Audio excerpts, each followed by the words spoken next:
গল্প করছি, বাপের বাড়ির সাথে আছি, মানে প্রচুর কত গল্প করছি, এটা মানে আমার ওইটা আসছে না। আমার এর কিরকম হবে বলতো, মানে আমার এই ঘরে থাকলে মনে হয় যে এই তো নীল আছে, পাশেই আছে, সারাটা দিন আমি নীলের বাড়িতেই থাকি। নীলের রিসেন্ট মোস্ট জামা, মানে লাস্ট দিনও এটাই পড়েছিল, জাস্ট লাইক খুব খারাপ লাগে। তো এই হচ্ছে ব্যাপার, ভগবান আছে দেখছে।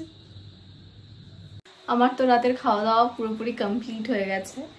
আমি খাওয়া কমপ্লিট করেছি 7টা নাগাদ, সুতরাং তারপর থেকে এই মোটামুটি একাই আছি, আমাদের ঘরেই আছি। এখন তোমরা জিজ্ঞাসা করবে যে রাত্রিবেলা তুমি একা থাকছো, তুমি তো একা থাকতে পারতে না। আমি একা থাকতে এখনো পারি না, এটাই আমার সব থেকে বড় প্রবলেম হয় যে আমি একা থাকতে পারি না। সারাদিন আমি একা থেকে নেবো, আমার কোনো অসুবিধা হয় না, কিন্তু রাত্রিবেলা আমি একা দু চোখের পাতা বন্ধ করতে পারি না, মানে একা আমি থাকবো এটা কল্পনাই করতে পারি না রাত্রিবেলাটুকু শুধু। সো আমি রাত্রিবেলা মাদের কাছে গিয়ে শুচ্ছি, শুধু রাত্রিবেলা টাইমটুকু শুচ্ছি। সকালবেলা আবার ওখানেই জামা কাপড় নিয়ে যাই এক্সারসাইজের, নিচে আবার এক্সারসাইজ করে আবার উপরে উঠে চলে আসি, দিয়ে সারাটা দিন আমি এখানেই থাকি, মানে সারাটা দিন আমি নীলের বাড়িতেই থাকি। এমন না কি নীল চলে গেছে আর আমি আমার বাড়িতে বসে মজা করছি, আমি আমার লোনলিনেসটা ফিল করতে পারছি না। মানে আমার এই ঘরে থাকলে মনে হয় যে এই তো নীল আছে, পাশেই আছে, আমি আমার কোনো অসুবিধা হচ্ছে না। তোমরা একটা জিনিস দেখবে, ওয়েট, এটা আমি কাউকে বলিনি, এই ভিডিওটা মানে নীল জানে, এই ভিডিওটা পাবলিক হওয়ার পর হয়তো মানে জানতে পারবে হয়তো বাড়ির লোক। এটা হচ্ছে নীলের রিসেন্ট মোস্ট জামা, মানে লাস্ট দিনও এটাই পড়েছিল। বাকি বাথরুমে যা জামা ছিল সব আমি কাচতে দিয়ে দিয়েছি বাইরে ওয়াশিং মেশিনে।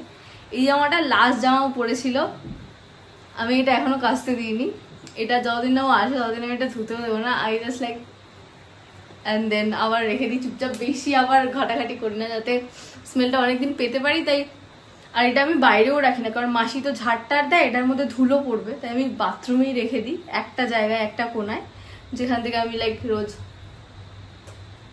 ব্যাস, সত্যি কথা যেটা তোমরাও হয়তো এগ্রি করেছো যে মেয়েদের মতো করে ভালো কেউ বাঁচতে পারে না। মানে আমি যেভাবে কই, ও তো আমার একটাও জামা কাপড় বা কিছু একটা আমার অস্তিত্ব নিয়ে যায়নি, সুতরাং ও ফিল করবে কি করে। অ্যাকচুয়ালি নীলের সাথে আমার কথা হচ্ছিল কালকে, নীলকে বলছিলাম তুমি সত্যি কথা বলো, তুমি মিস করছো আদেও?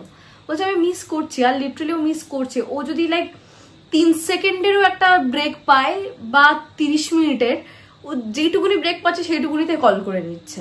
আর অবভিয়াসলি এতক্ষণ ওয়েট করার পর একটা 3 মিনিটের ব্রেকে আমাদের কথাই শেষ হচ্ছে না। মানে আমি বলছি অবভিয়াসলি কথা, বা নীল বলছে একটা কথা, হয় নেটওয়ার্ক কানেকশন খারাপ বলে কথা শোনা যাচ্ছে না, আদারওয়াইজ মানে ওর আবার কল এসে যাচ্ছে উইদিন 3 মিনিটসে, ওর আবার একটা কল এসে যাচ্ছে, ওর কথাও আমি পুরোপুরিটা শুনতে পাচ্ছি না, ফলে ল্যাক অফ কমিউনিকেশন হয়ে যাচ্ছে। তো আমরা দুজন ঠিক করেছি এরকম ছোটখাটো ব্রেকে তুমি আমায় কল করবে না, সেই সময় তুমি বরঞ্চ একটু হেঁটে হেঁটে নেবে। আমাকে একটা লং ব্রেক পেলে তখনই কল করবে। এবার ওদের লং ব্রেক এরকম হয় না যে 30 মিনিটের মধ্যে 30 মিনিট একদম লং ব্রেক, একদম কোনো কল আসবে না, এটা হয় না। তো সুতরাং ওর মধ্যেও একটা ব্যাপার আছে। আর ও যে ঘরটাতে রয়েছে, যে রুমটাতেও আছে, সেখানে নেটওয়ার্ক কানেকশন এতটা খারাপ, এতটাই খারাপ যে ওখানে বসে কথা বললে ও মানে জাস্ট মানে হোয়াটসঅ্যাপ কল করলে তাও একটু শোনা যায়, নর্মাল কল করলে তো কেটে কেটে কেটে কেটে যায়, কিছু শুনতে পায় না, তখন আরো ইরিটেট লাগে। মানে এতক্ষণ পর কথা বলছি, তারপরে আবার ঠিক করে সেটা শুনতে পাচ্ছি না, মানে ভাবতে পারছো তো। তারপরে আরেকটা জিনিস হলো যে আজকে তো মে ডে, আজকে 1 মে, 1 মে, তো আজকে সবার ছুটি, বাট নীলের কোনো ছুটি টুটি নেই, নীল আজকেও কাজ করছে, বাট দুপুরের টাইমটাতেও প্রচুর ফাঁকা ছিল। তো বারংবার ফোন করেছে, কথা বলেছে, সবকিছু ঠিক আছে, মানে দুপুর টুকুনি মানে 3টে থেকে 5টা অবধি টোটালি কথা বলেছে, তার আগে ওর কাজ ছিল আর কি। তারপরে লাস্ট আমার সাথে কথা হয়েছে 7টা নাগাদ, 7টা থেকে 7টা 15 নাগাদ কথা হয়েছে। তারপর থেকে নীল আমাকে বলে দিল আজকে আর রাতের কলের আশা করো না, রাতে আর কল করতে পারবো না, আবার আগামীকাল কল করবো।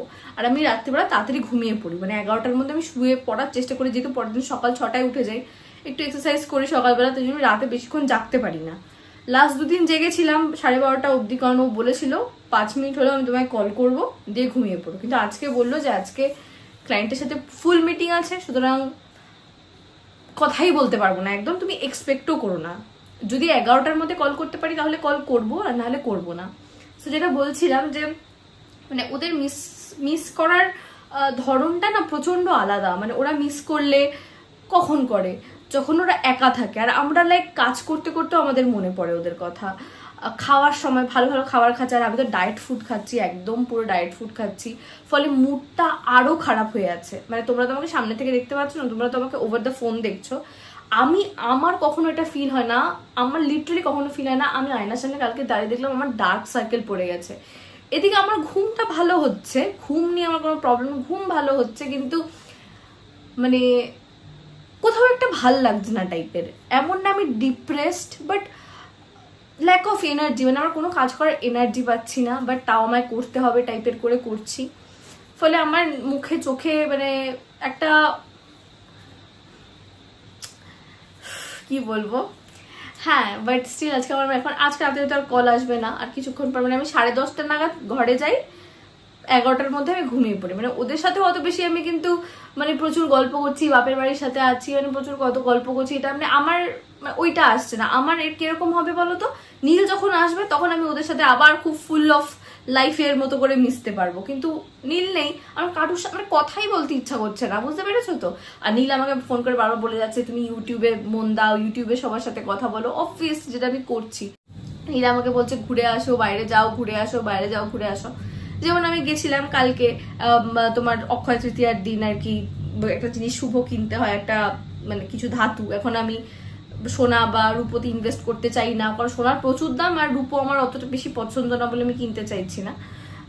তাই জন্য আমি একটা তামার আমার লোটার দরকার ছিল, ওটা আমি কিনে এনেছি। তো নীল বলেছে ভালো করেছো। এবার বাইরে গেলে কি হয়, মন খারাপ থাকলে একটা আইসক্রিম খেলাম, এটা খেলাম, আমি তো সেটাও খেতে পাচ্ছি না। আমি একদম চিট ডে রাখছি না, আমার কোনো মিলের মধ্যে আমি চিট জিনিসটা রাখতে চাইছি না যতদিন আর নীল আসে। নীল আসার পরের দিন হয়তো আমাদের কোনো একটা প্ল্যান হতে পারে কোথাও একটা যাওয়ার, কিন্তু কি বলতো মানে যাবো ঠিক আছে, কিন্তু খেতে মানে খাবো না তো, চিট ডে রাখবো না তো, তাহলে করবোটা কি? আইদার তুমি কোনো মুভি দেখো, কোথাও গিয়ে মুভি দেখো, সেকেন্ডলি তুমি শপিং করো কোনো, আর না হলে খাবার খাও ভালো জায়গায় গিয়ে। শপিং এই মুহূর্তে আমি করবো না, বিকজ আমার কাছে এত জিনিস আছে, এত শাড়ি আছে নতুন নতুন, আমি সেগুলো পরে শেষ করতে পারিনি, ড্রেসেস এত আছে আমি পরে শেষ করতে পারিনি, সুতরাং নতুন করে আর কি কিনবো ফার্স্ট অফ অল।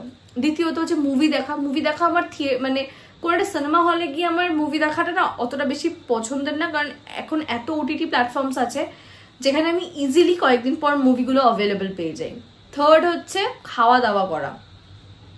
এবার খাওয়া দাওয়া তো এমনিতেই আমি করছি না, আর একদিন আমি যদি একটু ভরপেট খেয়ে নিই, পরের দিন আমার আবার ডায়েটটা শুরু করতে প্রচন্ড প্রেশারাইজ মানে ফিল হবে নিজের। কিরকম বলতো, আজকে আমি 7টার মধ্যে ডিনার করে নিলে মা এখন নিচে যাবো, ধরো মা বলে এই একটা মিষ্টি আছে, একটু মিষ্টি খা করে দিল, আমার না ওই মিষ্টিটা খাওয়ার পর থেকে আবার খিদে পেতে থাকে। কিন্তু আমি যদি আজকে 7টার পর ডিনার যে হয়ে গেছে, আমি যদি আর কিছু না খাই, আমার কিন্তু আর খিদে পাবে না, কিন্তু মিষ্টিটা খেলে আমার আরো খিদে পাবে। তাই জন্য আমি চিট ডে রাখতে চাই না, মানে একদিন চিট করার পর পরের দিন আমার খুব কষ্ট হয়।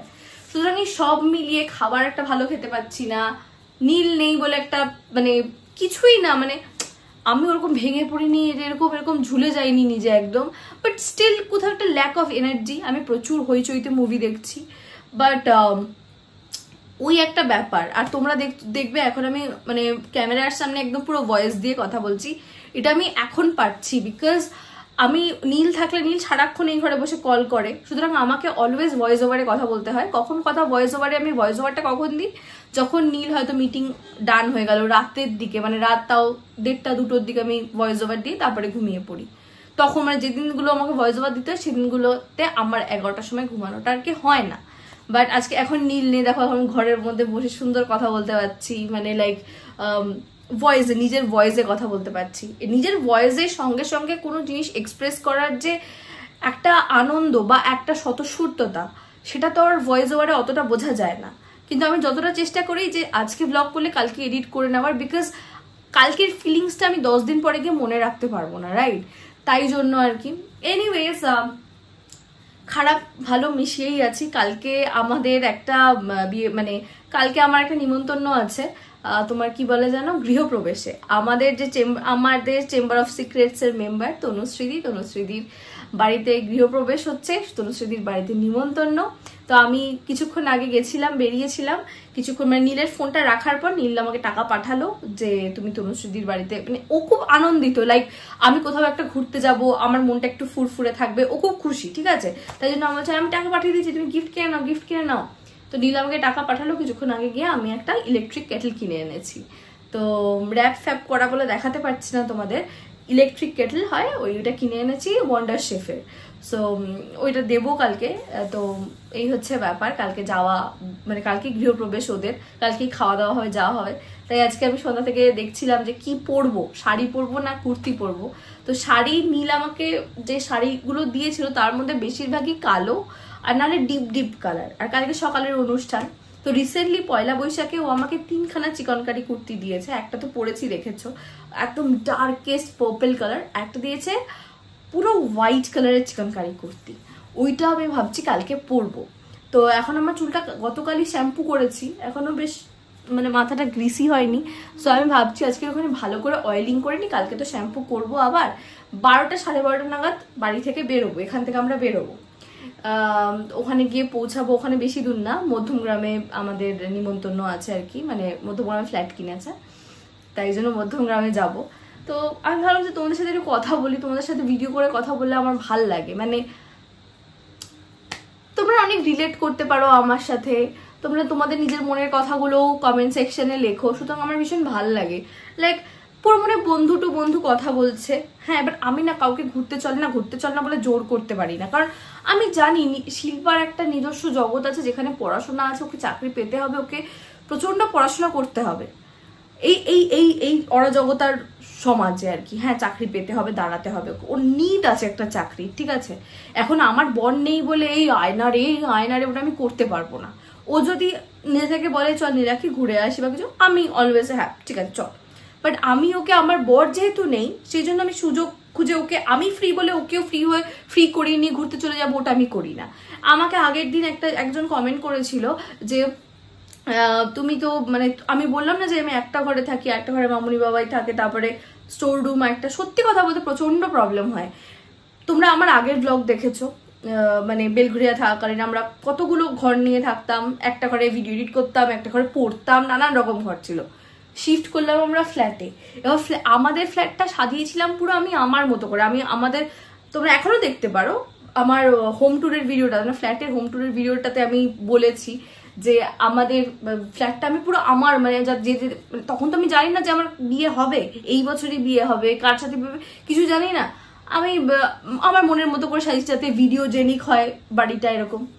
এবার তারপরে আমি এখানে একটা ঘরে আছি। এবার দেখো সবার, সত্যি কথা বলতে সবার ভিডিও করতে ইচ্ছা নাই করতে পারে, বা সবার ক্যামেরার সামনে যে আসতেই হবে এমন কোনো ব্যাপার নাই থাকতে পারে। যেমন শিল্পা, আমার বন্ধু শিল্পা, ও খুব নিজে ক্যামেরা সাই, আমার সাথে থেকেও আমার বন্ধু হয়েও, তাহলে আমি অন্য কারোর কাছ থেকে কেন আশা করবো যে আমি যখনই এদিক ঘুরবো যদি আমি ক্যামেরা করাই তাদেরকেও একদম প্রপারলি একদম টিপটপ ভাবে থাকতে হবে। আমি ধরো ম্যাক্সি পরে কমফোর্টেবল হতে পারি, কিন্তু সে তো নাও হতে পারে।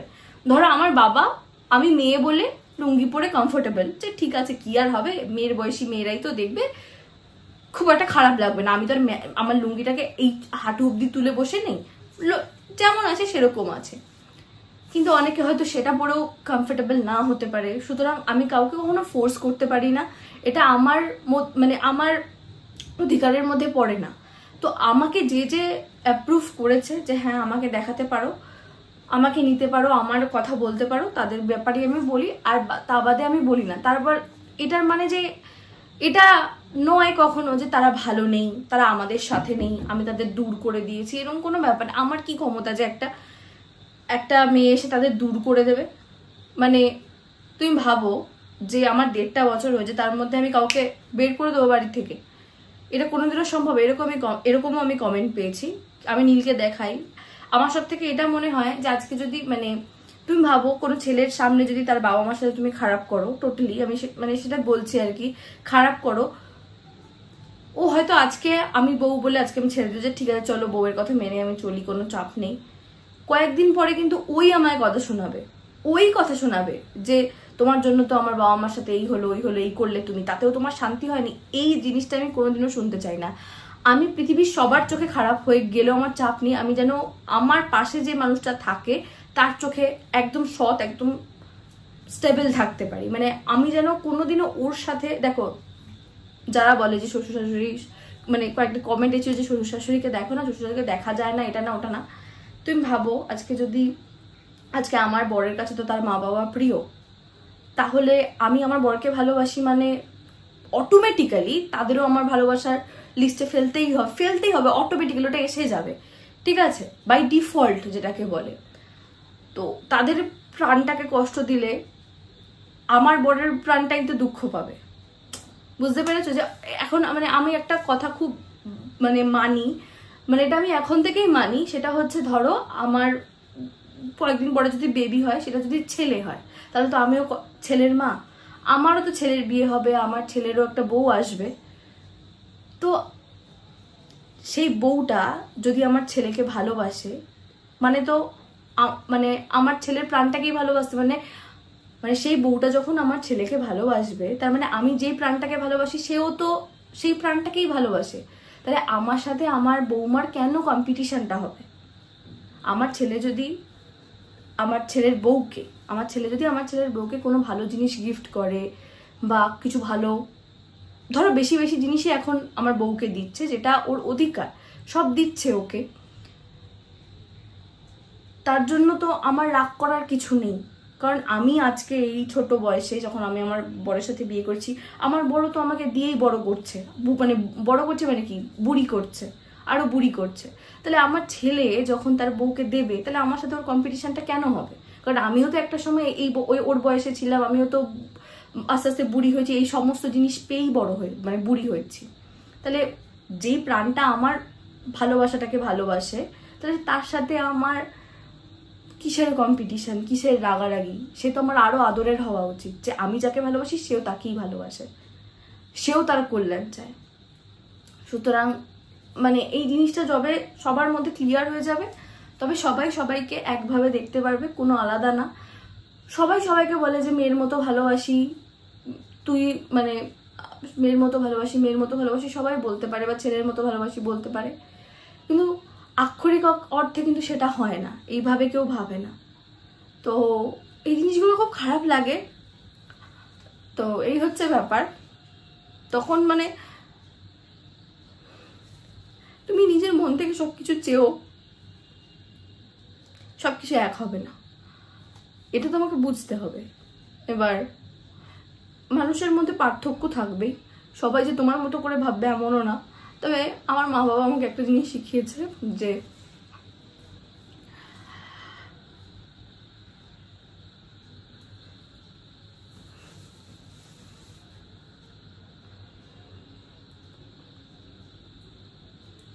কোনোদিনও কারোর ক্ষতি চাইবি না,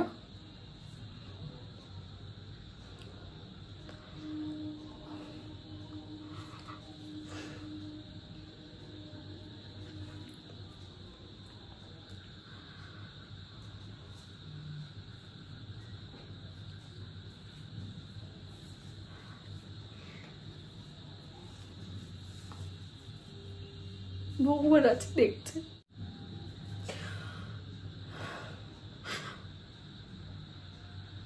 ভয়েস ওভার দেওয়া ভিডিওগুলোতে কখনো এরকম মোমেন্ট আসে না, নর্মাল কথা বলার সময় এরকম মোমেন্ট এসে যায়। বাট যাই হোক, আজকে ভিডিওটা তাহলে এখানেই শেষ করছি। তোমাদের সাথে নেক্সট ভিডিওতে দেখা হবে। সবাই ভালো থেকো, সুস্থ থেকো, আমার চ্যানেলের সাথে থেকো। ওকে, বাই।